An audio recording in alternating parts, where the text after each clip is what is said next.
খালার বিবাহের বরযাত্রীর গেট ধরা হলো না বাপ্পের।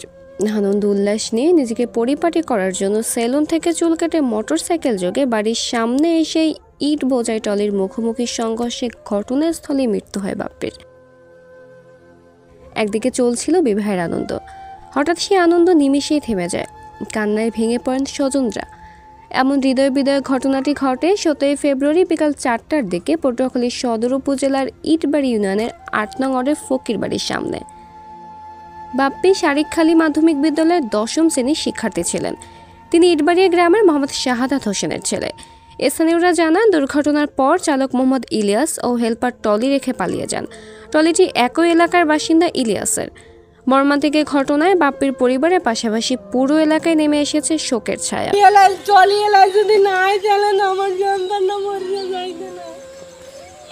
ও কে আই তোমার রেলে আই সন্তানটারে ঘুমাইয়া দিলে কোন ও যদি নাই তাহলে তো আমার সন্তানটা কুয়া যাইতে না। আমি সুস্থ বিচার চাই। নেক্সট টাইম তো অনেক চারটা কেউ যেতে পারে, 4টা ব্রিফিল্ড।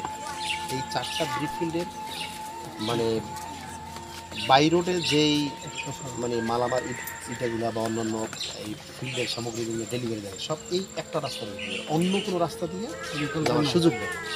তো সেই ক্ষেত্রে এই রাস্তাটা আসলে 4টা এবং ওই পারের পুকুর জানা, তারপরে রাস্তা টলি চলে যায়। টলি তো দেখা গেছে অন্য গাড়ি বাস গাড়ি বা অন্য গাড়ির মতন আছে, হুট করে ব্রেক করে একটা ইয়ে নিতে পারে, স্টেপ নিতে পারে, কিন্তু আসলে সম্ভব না, মানে রিস্কের ভিতরেই থাকে। আপনাদের আসলে ফিল্ডগুলো আছে মানে এদেরও অন্তত এই রাস্তাটা একদম ব্রিফিল্ড থেকে শুরু করে 2 নং ব্রিজ মেইন রোড পর্যন্ত এটা তার শাখা রাস্তা। এই শাখা রাস্তাটার সবচেয়ে ভালো হয় রাস্তাটা যদি প্রশস্ত করা যায়। আর পটুয়াখালী সদর থানার officer in charge OC Mohammad Imtiaz Ahmed বলেন, ভুক্তভোগীর পরিবারের পক্ষ থেকে অভিযোগ দায়ের করেন। তদন্ত সাপেক্ষে আইনানুগ ব্যবস্থার প্রক্রিয়াধীন রয়েছে।